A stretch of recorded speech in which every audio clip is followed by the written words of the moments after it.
Assalamualaikum warahmatullahi wabarakatuh. Kami dari kelompok 1 yang anggotanya Muhammad Beni Julio Putra, Oktari Nelsi, Rika Wahyuni, dan Wira Ardiansa ingin mempresentasikan makalah kelompok kami yang berjudul Mampu Menjelaskan Konsep Utama Perencanaan Produksi. Poin yang pertama akan saya jelaskan sendiri, yaitu pengertian perencanaan.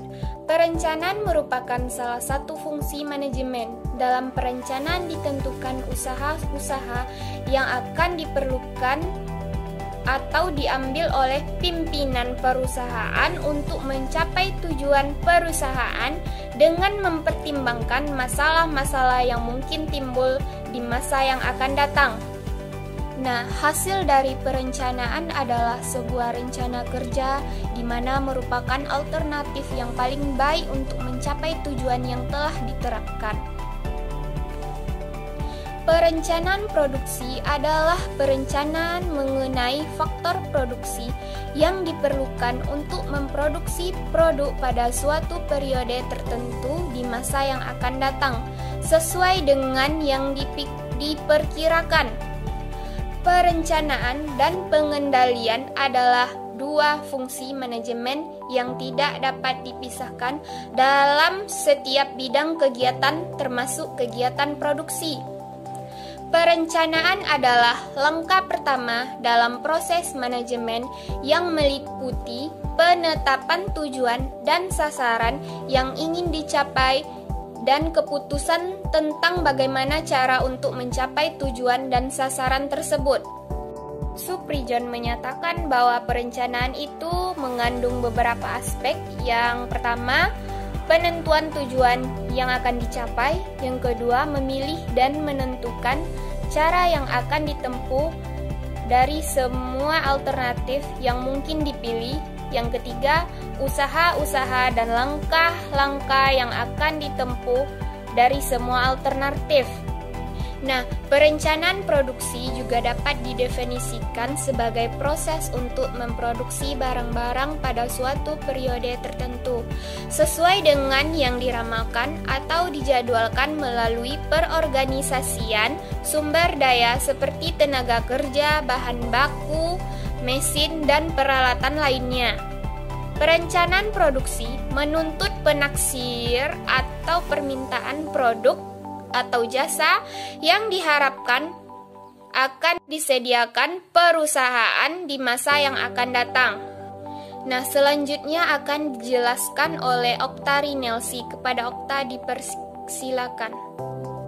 Baiklah, di sini saya akan menjelaskan tentang kondisi perencanaan keuangan yang harus dipahami oleh manajer produksi. Dalam pembuatan perencanaan keuangan, harus dipikirkan kondisi-kondisi yang mungkin terjadi di kemudian hari. Menurut Ilham Fahmi, secara umum ada 3 kondisi yang harus diantisipasi dalam pembuatan perencanaan keuangan. Yang pertama, kondisi buruk. Kondisi buruk dalam dunia bisnis bisa dipengaruhi oleh berbagai sebab, seperti resesi ekonomi, krisis moneter, peperangan, dan lain sebagainya. Dalam kondisi buruk ini, suatu rencana bisnis harus dibuatkan asumsi-asumsi dalam rangka mengantisipasi jika kondisi seperti ini akan terjadi di kemudian hari. Yang kedua, kondisi normal. Pada kondisi normal, suatu rencana dibuat dengan menempatkan asumsi-asumsi yang akan terjadi dalam kondisi normal. Namun, tetap menempatkan analisis kehati-hatian yang mendalam jika suatu saat terjadi kondisi yang buruk. Yang ketiga, kondisi baik dan bertumbuh. Pada kondisi ini, dunia bisnis berkembang dengan baik. Namun, karena setiap perencanaan bisnis dapat dijalankan dengan baik. Pada konteks ini, Stephen A. Ross dan kawan-kawan mengatakan masing-masing divisi akan diminta untuk membuat kasus berdasarkan asumsi-asumsi yang optimis. Di sini saya juga akan menjelaskan tentang perencanaan keuangan dan produksi yang dilakukan secara bertahap. Menurut British Standards Institute, ada 4 tahap langkah teknik atau hal-hal penting dalam proses perencanaan dan pengendalian produksi. 4 tahap atau langkah dalam perencanaan dan pengendalian produksi antara lain: yang pertama, penyusunan alur. Penyusunan alur adalah langkah pertama dalam perencanaan dan pengendalian produksi. Penyusunan alur dapat didefinisikan sebagai proses menentukan alur pekerjaan dan urutan operasi. Yang kedua yaitu penjadwalan. Penjadwalan adalah langkah ketiga dalam perencanaan dan kontrol produksi. Penjadwalan membantu untuk memanfaatkan waktu secara optimal. Proses ini akan melihat bahwa setiap pekerjaan dimulai dan diselesaikan pada waktu yang ditentukan. Jadi, penjadwalan adalah langkah penting dalam perencanaan dan pengendalian produksi, terlebih pada pabrik yang memproduksi produk secara bersamaan. Yang ketiga yaitu penguasaan. Penguasaan adalah langkah ketiga dalam perencanaan dan pengendalian produksi. Ini adalah tahap tindakan atau implementasi. Penguasaan berarti memulai proses produksi berdasarkan tanggung jawab. Yang keempat yaitu penjualan ulang. Penjualan ulang adalah langkah terakhir dalam perencanaan dan pengendalian produksi. Ini adalah perangkat pengendali dan berkaitan dengan evaluasi hasil. Tahap ini juga mengatur kinerja aktual dan membandingkannya dengan kinerja yang diharapkan dengan cara melakukan pencatatan kinerja, mencari sumber masalah, dan mencatat solusi. Baiklah, materi selanjutnya akan dijelaskan oleh M. Beni Julio Putra. Kepadanya dipersilakan. Baiklah, saya akan menjelaskan tujuan dan perencanaan dan pengendalian. Menurut Ilham Fahmi tahun 2014, dalam membuat suatu perencanaan dan pengendalian yang keuangan yang baik, suatu perusahaan akan berusaha menciptakan semua itu memiliki tujuan dan arti yang jelas. Nah, kejelasan itu bagi perusahaan akan terlihat dalam perjalanan proses yang berlangsung baik secara jangka pendek dan jangka panjang. Nah, oleh karena itu sangat penting untuk memahami dengan baik apa yang menjadi tujuan pembuatan perencanaan dan pengendalian, yaitu yang pertama, suatu perencanaan dan pengendalian keuangan disusun serta dikonsepkan dengan tujuan yang untuk memperkecil risiko yang sama. Yang kedua, suatu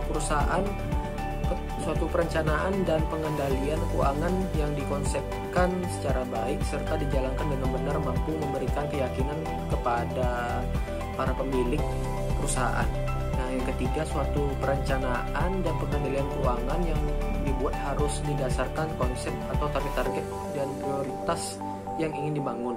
Yang keempat, suatu perencanaan pengendalian keuangan yang baik mampu memberikan kekuatan dan deteksi pada berbagai peristiwa yang terjadi, di mana peristiwa tersebut dirasakan dari berbedanya dari biasanya, dan akhir konsep pencegahan terdapat diterapkan.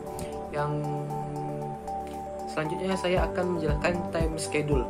Nah, time schedule atau jadwal pelaksana adalah suatu alat pengendali prestasi pelaksanaan proyek secara menyeluruh agar dan dalam pelaksanaan atau pengerjaan suatu proyek berjalan dengan lancar. Nah, di sini menerangkan kapan waktu selesai pekerjaan, waktu yang dibutuhkan, atau durasi kerja dari perkiraan waktu selesai pekerjaan, baik untuk pekerjaan pembangunan rumah, gedung, kantor, jalan raya, jembatan. Secara umum, jadwal ini dituangkan dalam bentuk bar chart atau network planning. Bentuk bar chart sangat sering digunakan dalam penyajian data awal pelaksanaan. Diharapkan dengan menggunakan bentuk ini memudahkan saat penyajian dalam bentuk selanjutnya.